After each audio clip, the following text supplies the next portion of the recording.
السلام علیکم ورحمۃ اللہ وبرکاتہ۔ اللہم صلی علی محمد و علی آل محمد۔ پیاری اسلامی بہنوں، آج ہم ایک ایسے موضوع پر بات کریں گے جو ہر سال آتا ہے لیکن اکثر لوگ اس میں الجھ جاتے ہیں، اور وہ ہے سفر کا مہینہ۔ کچھ لوگ اس مہینے کو نحوست والا سمجھتے ہیں، بدقسمتی سے جو کام شروع کرنا ہو، شادی، کاروبار یا سفر، کو روک دیتے ہیں۔ پیاری بہنوں، مگر سوال یہ ہے، کیا اسلام نے واقعی یہ کہا ہے یا یہ صرف ایک پرانی رسم اور توہم پرستی ہے؟ پیاری بہنوں، سفر کے مہینے کو منحوس سمجھنا ایک پرانی غلط فہمی ہے جو اسلام سے پہلے کے زمانے میں رائج تھی۔ اس ویڈیو میں ہم قرآن و احادیث کی روشنی میں جائیں گے، کیا واقعی سفر کا مہینہ منحوس ہے؟ تو ہم پرستی کی کیا حقیقت ہے؟ پیاری بہنوں، نبی صلی اللہ علیہ وآلہ وسلم کا فرمان ہے، نہ بدشگونی ہے اور نہ سفر کا کوئی منحوس مہینہ۔ آئیے اس ویڈیو کے ذریعے اپنا ایمان تازہ کریں اور توہم پرستی کو ہمیشہ کے لیے چھوڑ دیں۔ سفر کے بارے میں غلط عقیدے۔ پیاری بہنوں، پہلے زمانے میں بھی لوگ سمجھتے تھے کہ یہ مہینہ منحوس ہے، یہاں تک کہ شادی، بیاہ یا خوشی کے کام اس مہینے میں نہیں کرتے تھے، لیکن یہ عقیدہ اسلام سے پہلے کے عربوں کا تھا جو جاہلیت کے زمانے میں پھیلا ہوا تھا۔ ہمارے پیارے نبی صلی اللہ علیہ وآلہ وسلم نے آ کر یہ غلط فہمی ختم کر دی۔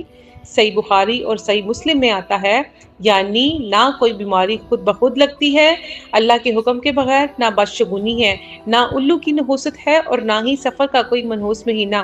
پیاری بہنوں، یہ حدیث واضح طور پر بتا رہی ہے کہ سفر یعنی سفر کا مہینہ منحوس نہیں ہے۔ پیاری بہنوں، اللہ سبحانہ تعالیٰ سورۃ توبہ آیت نمبر 36 میں فرماتے ہیں، بسم اللہ الرحمن الرحیم، اللہ کے نزدیک مہینوں کی گنتی 12 ہیں۔ تو پیاری بہنوں، اس آیت میں کہیں بھی یہ نہیں کہا گیا کہ کسی مہینے میں نحوست ہے، بلکہ ہر مہینہ اللہ کی طرف سے ہے اور ہر دن اللہ کا ہے۔ پیاری بہنوں، توہم پرستی یعنی بدشگونی لینا یا کسی چیز کو نحوست کا سبب سمجھنا اسلام میں جائز نہیں۔ یہ عقیدہ دل میں خوف پیدا کرتا ہے اور اللہ پر بھروسہ کم کرتا ہے۔ سورۃ مائدہ آیت نمبر 33، اگر تم ایمان والے ہو تو اللہ ہی پر بھروسہ کرو۔ پیاری بہنوں، نبی صلی اللہ علیہ وآلہ وسلم اور صحابہ کرام نے سفر کے مہینے میں نکاح بھی کیا، سفر بھی کیا اور جہاد بھی کیا، اس لیے اس مہینے کو برا سمجھنا دراصل اللہ کی تقسیم پر اعتراض ہے۔ پیاری بہنوں، کسی بھی دن یا مہینے کو منحوس نہ سمجھیں۔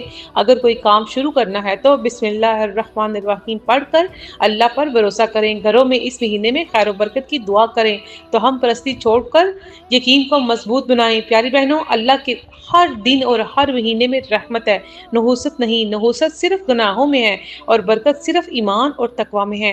آئے اس سفر کے مہینے میں یہ عہد کریں کہ ہم ہر قسم کی توہم پرستی کو چھوڑ کر صرف اللہ پر بھروسہ کریں گے اور قرآن سے محبت کریں گے۔ آئیں اس پیغام کو شیئر کریں